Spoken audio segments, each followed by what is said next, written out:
Bigong masungkit ni Filipino boxer Prince Albert Pagara ang titulo kontra kay Cesar Juarez ng Mexico.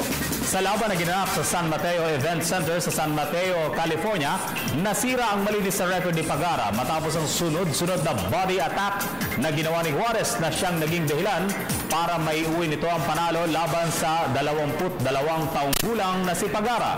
Lamang si Pagara sa unang rounds ng laban dahil sa mga pinakawalan nitong counter punches mula sa mga suntok ni Juarez. Subalit nang makarating ng 5th round, umariba na si Juarez at hindi na pinakawalan ng Pinoy boxer na pinawalan nito ng kabi-kabilang suntok sa katawan.